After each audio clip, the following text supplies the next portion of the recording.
He's the artist who helped put together the Whitney's. Yeah. Oh, right. Yeah. And others. Oh, actually, a young man, right? Young man, yeah. I met him in Germany. Yeah. Yeah. And he was saying how he had been in Berlin and saw there was a mask in a box at the museum, and it was from his community. Anyway, we just got part of the idea of how the witness worked. It was a person. It was a who, not a what. Right. It was really interesting. Well, you know what he did when we were in Germany? He mistook.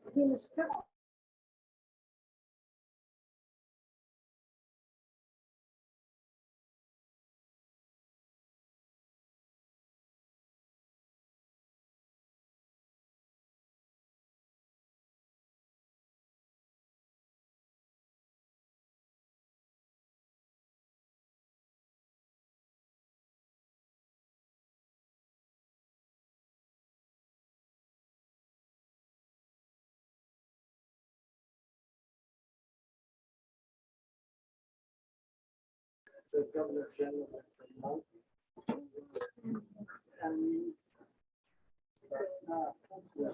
All right. Good evening, everyone.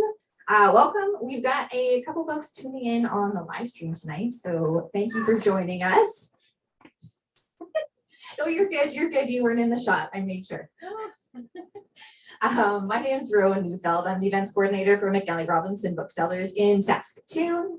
Tonight's event is coming to you live from Treaty 6 territory, the traditional lands of the Cree, Saulteaux, Dene, Dakota, Lakota, Nakota, and Métis nations.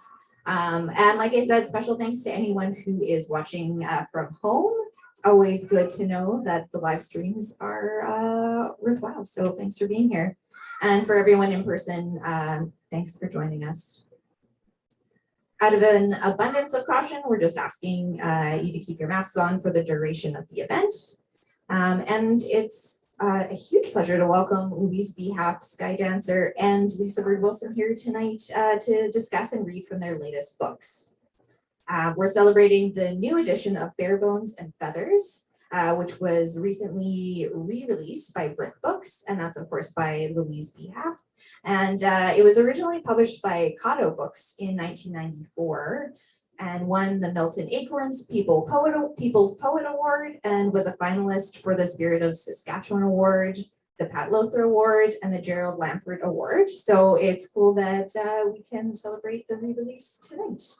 And that was Louise's first book too, which is very exciting. So special thanks to Brick Books for working with us on tonight's event. And we also have Lisa Bird Wilson here tonight, who is celebrating the American release of her highly acclaimed novel, Probably Ruby, which was published by Doubleday Canada in September of 2021 and recently released in the US by Hogarth, Random House USA, which is very exciting. So thank you both for being here. I'm going to invite Lisa Bird Wilson to read first. She is an award-winning Saskatchewan Métis and nêhiyaw writer of fiction and poetry. For readers of Tommy Orange's There and Terese Marie Mailhot's Heartberries, Probably Ruby is an audacious, brave, and beautiful book about an adopted woman's search for her Indigenous identity. So please welcome Lisa Bird Wilson.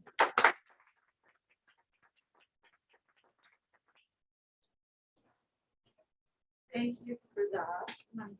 Is it okay if I take this up?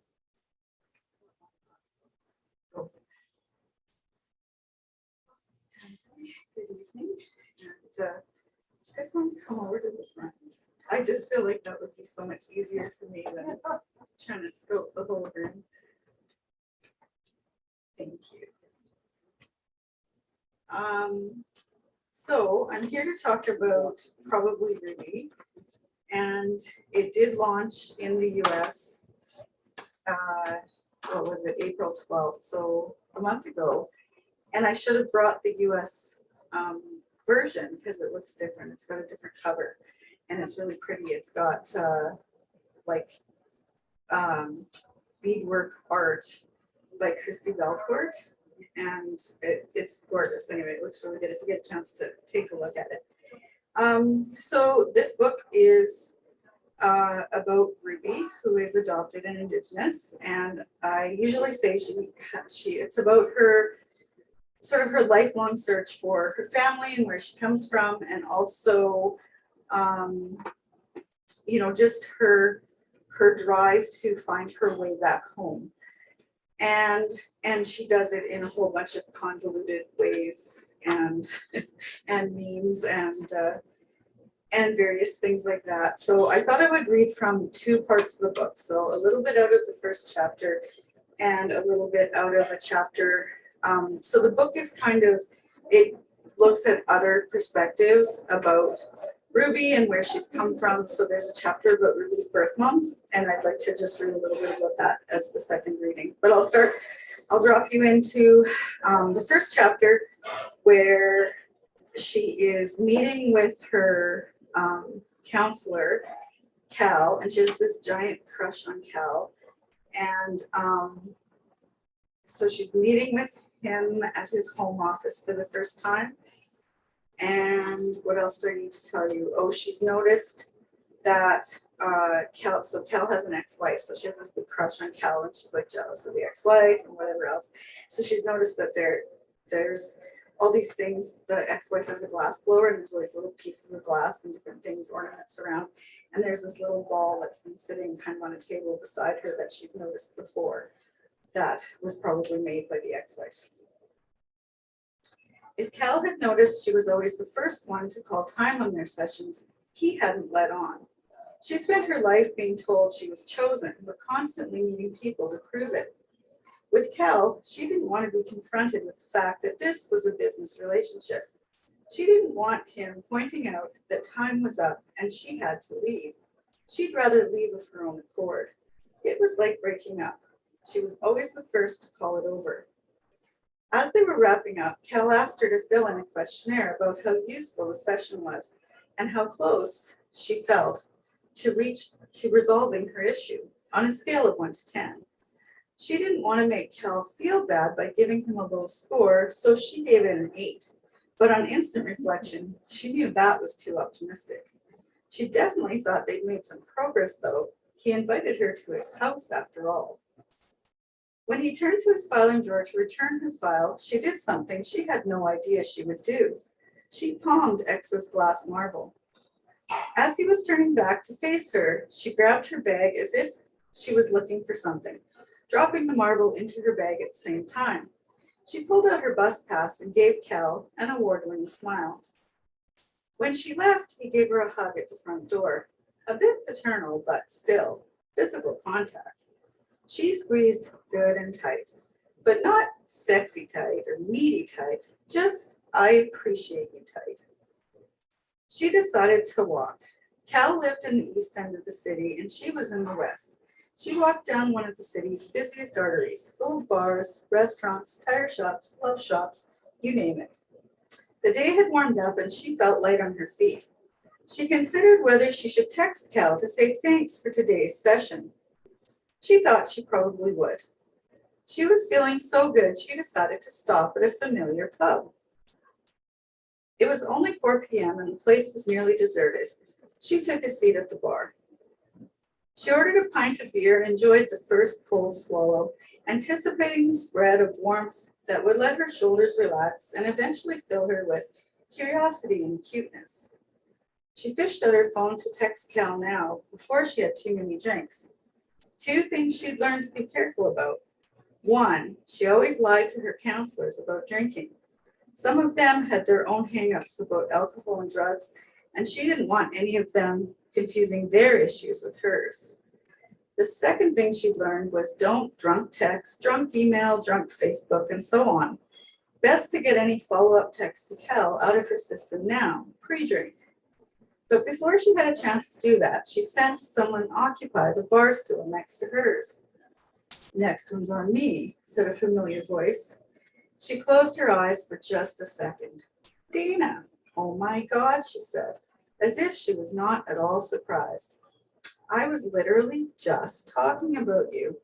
He looked confused. To my counselor, she said. All good things, I'm sure, he laughed, as if they were a couple of corny business buddies out for happy hour. as if he wasn't really bad news, as if she wasn't still in love with him. Actually, I was saying how when I first met you, I wondered if your beard would give me razor burn. But then afterwards, I realized I shouldn't have worried. She laughed her spectacular laugh so he could remember what he'd been missing. When the bartender came by, Dana ordered another round. The bartender plunked a new pint in front of Ruby, and Ruby said, "Big head on that one." Sorry, and Dana said, "Big head on that one." "I don't mind a bit of head," she said, taking up her line like there had never been a break between them. "You want to get out of this place?" he asked. She diffused her laugh all over the bar. "It's going to take a lot more than 2 beers to get me out of here." Ruby was deep into her 4th pint when Dana wandered off to the toilet. She knew other women watched him as he made his way through the bar. Part of her wished he wouldn't come back. She pulled her phone out of her bag to distract herself and remembered she was going to message Cal. She texted, "I felt better after talking to you today. Thanks, man in the yellow hat." He texted back almost right away, "No problem. I am happy to help." Not quite the stellar conversation she'd hoped to start. She ordered another beer. "I know we only have 1 session left, but maybe I can see you outside of that. Send." Dana came back to his seat and occupied it in a way similar to the moon blocking the sun. His presence was heavy and full of their bodily knowledge of one another. "I thought Crees couldn't grow beards," she teased Dana, examining his nearly black pelt, his low hairline and dark hair still thick. "What is it with you and my beard?" he asked. "Do you want it that bad? You want to feel it here?" He made a drunken grab for her crotch, more or less missed. "There," she said, pointing her finger, letting it graze his chest. "There it is. That's more like the Dana I know." She hated that she was slurring her words now. "Your beard is a Métis beard, isn't it?" She turned back to the bar and sipped her beer. "That explains it," she said to the bartender standing nearby, her eyes big. "The Métis needed beards to stay warm." She shrugged her shoulders. "I forgot." Her tone implied she was stating the obvious. Cal hadn't responded to her text. She imagined him thinking his way through her question. She realized only one of them had had the benefit of alcohol to facilitate this conversation. Finally, he texted, "We can try to get more sessions approved if that's what you mean." "Not exactly," she sent back. "I'm not sure what you're asking," he texted, ever the professional. "I never really wanted a penis," send. "I was just unaware of the options," send. And finally, "You know too much about me," send. From him, silence, and then he said, "That's the problem." She wrote, "I think I'm falling for you," send. "That's the problem," send. She ordered a round of shots for her and Dana. The shot glasses were full of a red, sweet concoction, so they had 2 rounds, then 3. "Ruby, let's go for a walk," Dana said, sliding off his bar stool. "Okay, let's walk." She puddled off her seat. And then she said, "I can't walk. You'll have to carry me."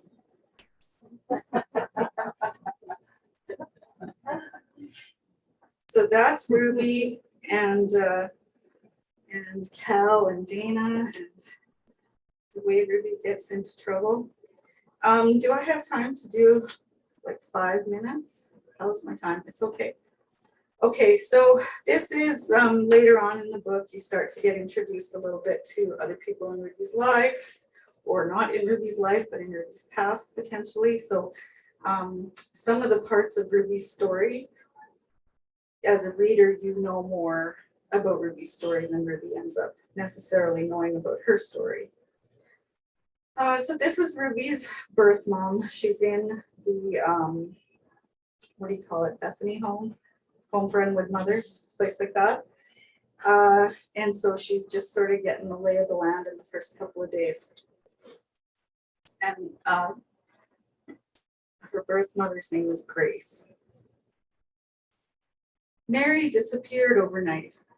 The girls were told to strip the sheets from Mary's bed and remake it with clean ones. No one was surprised except Grace. What happened to her? She asked. The same thing that's going to happen to all of us, Candy smirked knowingly. The medical wing, dummy. Grace looked blank. She went over last night. Isn't that a scream? That's what they call it here when you go to have your baby. Going over. Sounds like dying or something. Wake up in the morning, and if one of the girls wasn't there, it would likely be said that she went over last night. Over to what? Each girl would find out soon enough. The night before Candy went over was the last time Grace saw her friend. As she stripped Candy's bed in the morning, she thought about Candy's bravado. Hoped it helped her through. Soon enough, though, it was Grace's turn to learn what happened when you went over. Pain and fear, more than even her active imagination had conjured. No one had explained to her what would happen, what to expect. She found going over meant mostly laboring alone in quiet shame. The suggestion from the nurses, from the warden, who made a surprising visit to the ward, and from the obscure, all-powerful doctor, was that your remorse could be measured by your self-control in the agony of labor, in the rush of delivery. Now is your chance to be a good girl. Be a good girl and be quiet, why don't you? In response to her whimpering, to her guttural noises, the doctor said, "You don't need to do that. I want you to stop it." Declarative, authoritative, stuffing a sock in Grace's mouth like a kidnapper, like a robbery gone bad. There, that's a good girl, he patted her knee. Grace refused to sign the papers. She kept the infant with her for more than a week. Without the signed papers, the warden had no choice but to allow Grace and the baby to stay in the medical wing. This is highly unusual, the warden repeated over and over until Grace blocked her voice. Dark-haired, but not too dark, the social worker remarked more than once. The warden nodded, as if grateful to finally be able to approve of something. Gradually, Grace experienced less pain and fewer tugging stitches, though her bound breasts nervously tingled each time the baby cried. But she wasn't dark, not dark at all. She could be passed. The warden and the social worker both agreed. Like an exam, Grace thought. Finally, she seemed to have done something right. She passed the baby, like a kidney stone, complete with a little bit of blood and more pain than seemed right. Like a baton in a relay race, she passed the baby. Over her time in the medical wing, Grace sensed the warden and the social worker being quietly patient, as if they knew she would sign the papers eventually. So they waited. Grace felt them waiting. Under the cover of darkness and in secret, Grace took off her pajamas, the ones her mother had packed, the ones with kittens and pink bows. Everything was a secret here, even if it shouldn't be. Everything was shameful, especially desires, especially the body. She undressed the baby and lay down with her, pressing their flesh together, luxuriating in the soft, alive warmth of the infant, smelling her dark hair, rubbing her back, cupping her tiny bum, stroking her shoulders with her fingertips. She breathed the baby in and out, just breathed, concentrated on the swell, taking in, retaining. "I won't forget you," she whispered. "I promise." She kissed the baby's head lightly. "We fit together. You're part me. I hope you remember too." Grace touched the banister on the staircase she'd come to hate. Nail-bitten fingers pulp red with anxiety. In the warden's office, she signed the papers in a dizzying fit of anger, futility, frustration, powerless in the face of their words. With the pen between her thumb and index finger, just there, she saw with devastating clarity that there had never been a choice. Rubbed raw and as sharp as a razor, she signed, her ankles and face still puffed with toxic fluid, breasts still leaking milk. Before she left, the warden's face softened unnaturally. "It's for the best," she told Grace. "Now you can forget." But Grace knew better, knew it was forever, felt its perpetual shadow on her insides. It was a scar, and she was marked. Her time in the asylum, now part of her permanent record. And I'll stop there.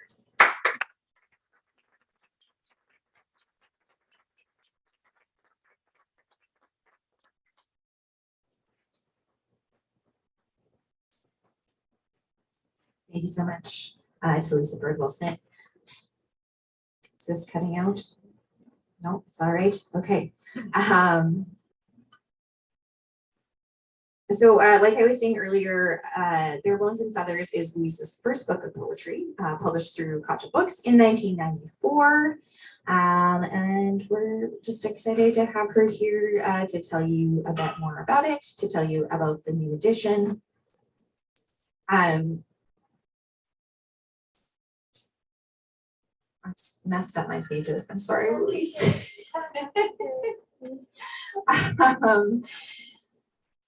I'm a little sure it's okay. Never. We're just happy you're here. Louise, how many books have you published in total now? 6. Are you sure it's not more? I could have sworn it was more. Well, there's anthology. Anthologies, yes, many books. And Louise B Halfe, Sky Dancer, is also the Canadian Parliamentary poet, which is very exciting. So I would like to welcome her up, and I'll pass it along. Thanks.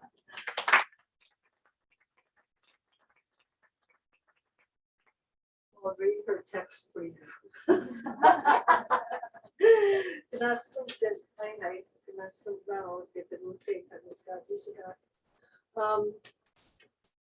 Like I said, I'm an old shoe. I've been asked by the publishers, Indigenous Press and Big Books, to read some of the previous authors who've had little recognition. And I want to highlight their work as well. But I read your book cover to cover.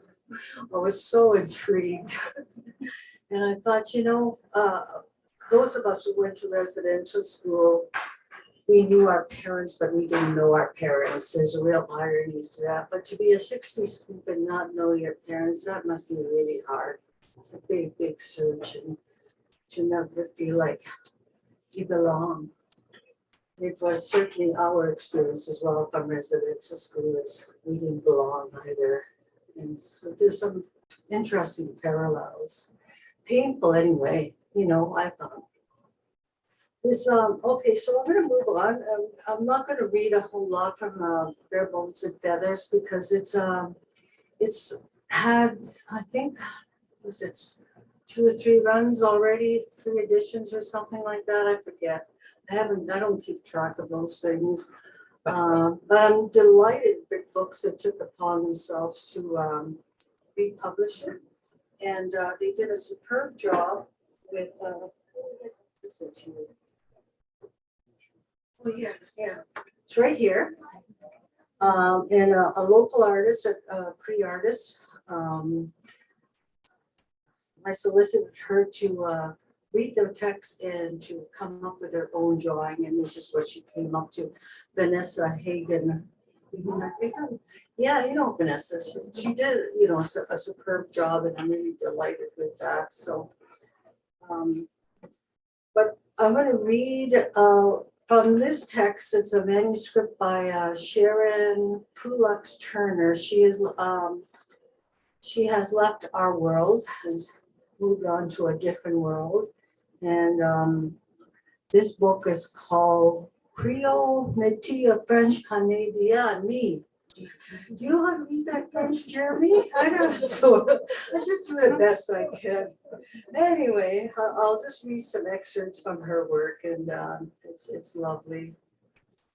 All these words used for naming us Métis, all from outsiders. Throughout the world, there's a habit of outside naming, outside framing, no different for us Métis. Our names come from elsewhere. Our history in the school books too comes from the white man. Then the feds started to keep us out of the treaties. Too many of us scared them. And today, fear brews up and boils. Government busts us up province by province. always has, wanted to make us believe this one or that one's not really one of us. Auntie is a prophet, as many of the old elders like her are today. Cautions us. The government wants us to make us believe our own kids are not Métis. Our own grandkids for 7 generations want to make us forget who we are. We're more than just carts and fiddles, sashes, and the Red River Jig. More than just puffy square dancers, skirts and starch ribbon shirts. And then there's some French, and I don't know how to speak French. I might bugger it up, so we'll skip that. Since time immemorial, our ancestors did not fight just for themselves. They fought for us. That's who we are. We look ahead 7 generations with every breath. We breathe the same air as the first baby Métis. We live all over the darn place, plain and simple. We're in a time of great need. We have got to come together. It is up to us. Each one of us is a 7th generation. And us 7 generationers, we have got to get a move on. Change doesn't come in a few hours or even a few days. No internet is going to bring about real rock solid change. Prayer, political activism, the arts, that's our way. So don't take no shortcuts, says Auntie. Write, paint, dance, perform. Raise up those voices, lift up those drums, those sacred pipes, pray with every breath of every day. Métis carts came centuries after the first Métis rebellion. Not one piece of metal was used on a Métis cart. The squeals and squeal of the wooden wheels could be heard for miles. Listen, remember, a century is only a spoke in a wheel. You have got to keep witnessing, my girl, is what my auntie would say. You gotta never give up. And that was from Sharon's book. I'm delighted to share it with you this evening.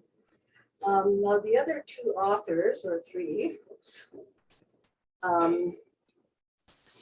Sleepy Mountain, Love Poetry by Joanne Mailhot. She lives in BC as well, and I'll just skip some pages and see what we come up with. Anyway, Lady of the Beast. I always wanted to write love poetry, but I'm not very good at it. I just tell them I love you, sweetie. Anyway, upright on an island, pool guarded by the fish and lions, deer nestled her breast. She wanted to come back to you. She wanted to come back. Even then, an ocean of time and of events, an ocean of people, even an ocean of ocean stopped her. I need a saxophone. I need a saxophone, in the words of Joy Harjo and James Baldwin, flowing out behind me like hair.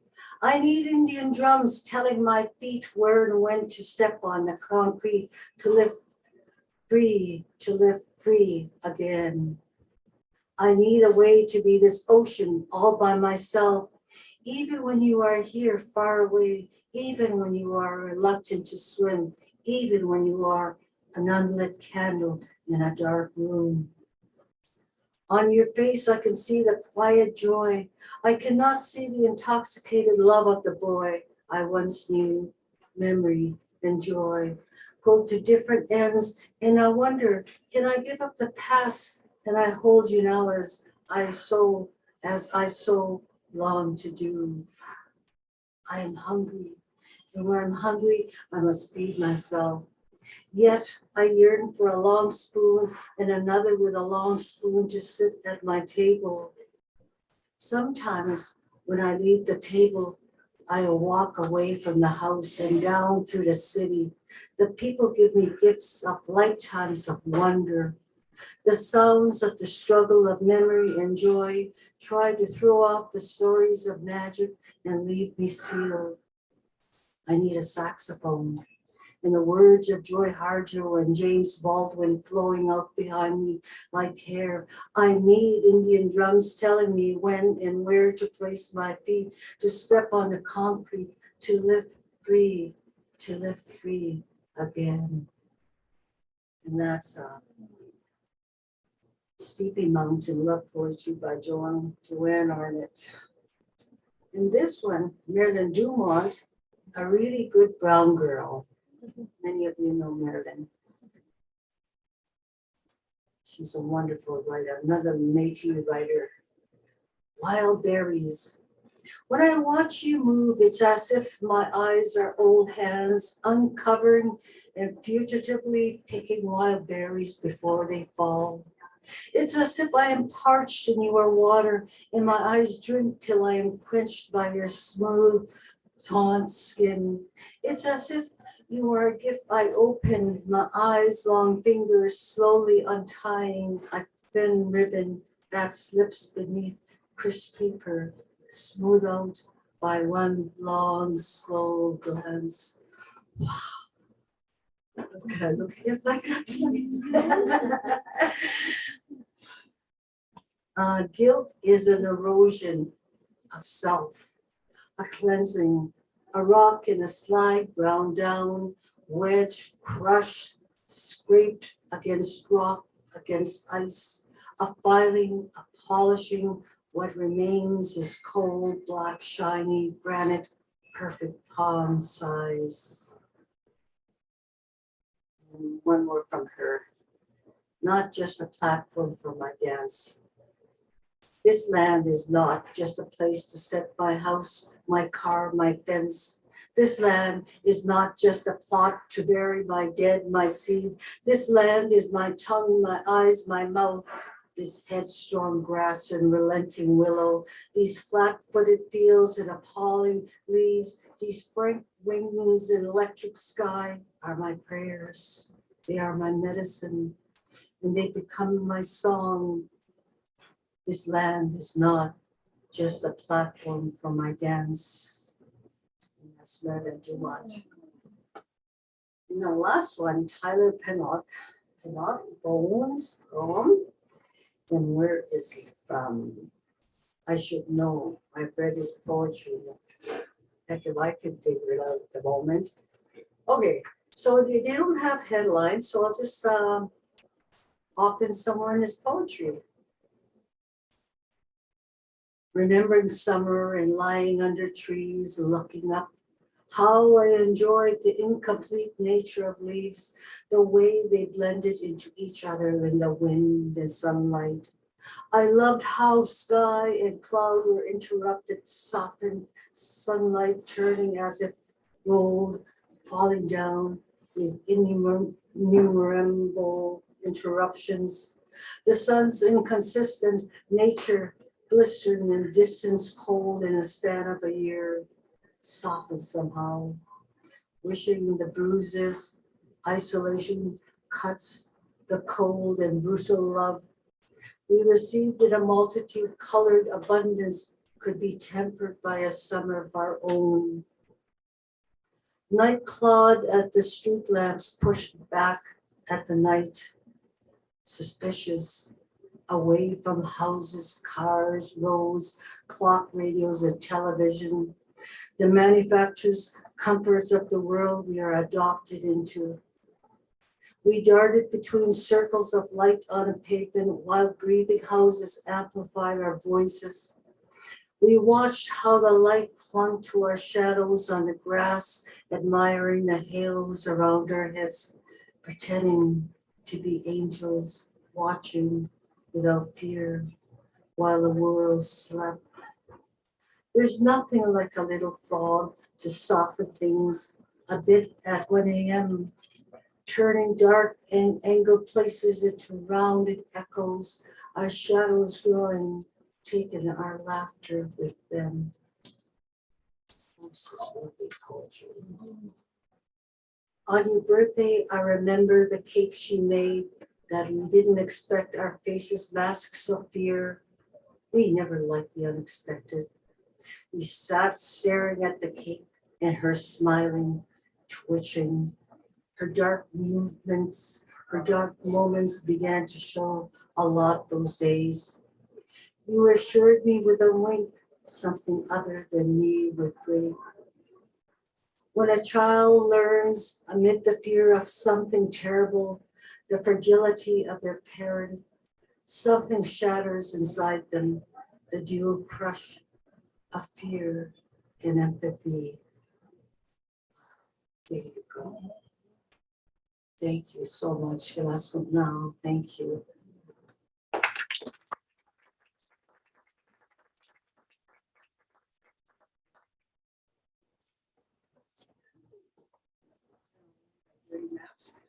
We've got time for a couple questions if anyone has one for either Louise or Lisa.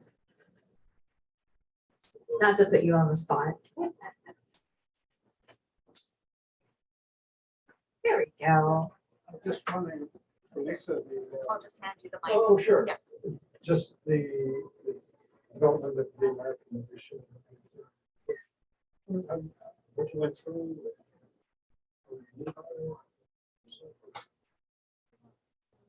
Yeah, that was pretty short.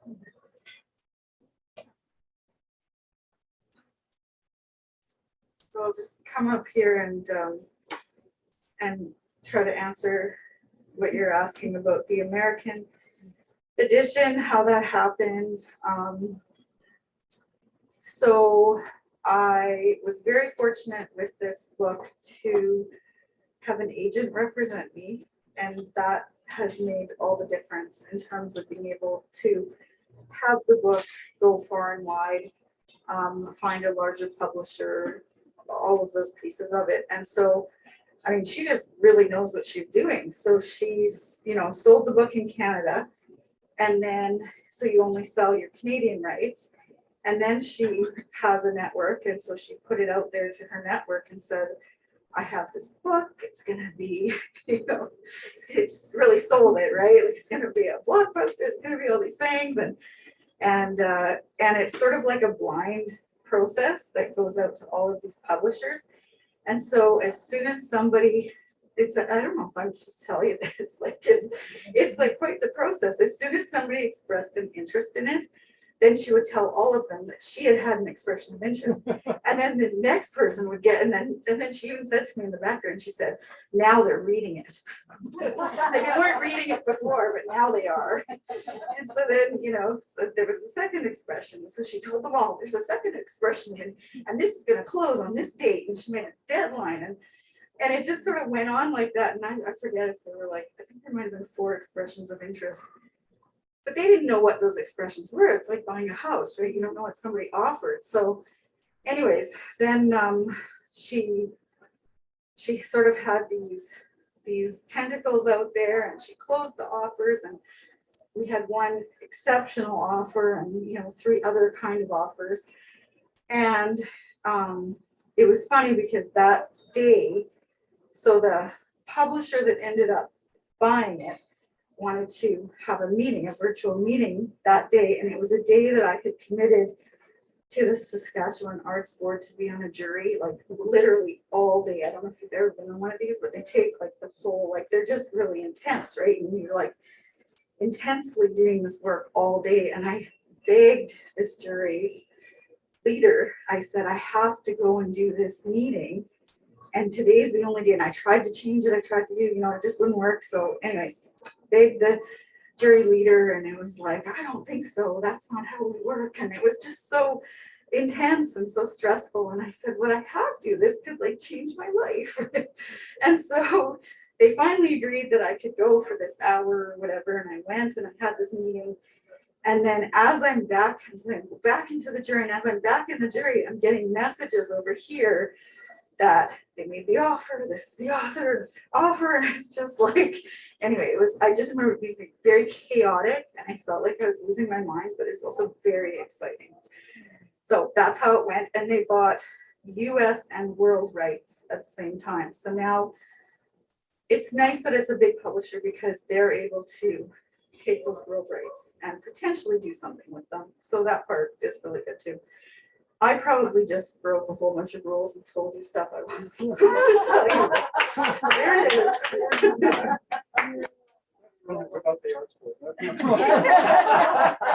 Oh dear, that does sound incredibly stressful. Thanks very much. Do we have maybe one more question? Maybe not. Well, I think then we'll just end for the evening. I want to, of course, again thank Louise B Halfe, Sky Dancer, and Lisa Bird Wilson for being here tonight. To you folks for attending, to Brick Books and Penguin Random House, and of course to everyone who's watching on the live stream. Thanks again for tuning in. And we've of course got copies of both books, probably Ruby, as well as Bare Bones and Feathers, and some of Louise's other books. So feel free to grab a copy from the table and purchase it at the main cash desk. Our tills are open till 8 p.m. And I have a feeling that both authors would be happy to sign the books for you. So again, thanks for joining us tonight. Have a great evening.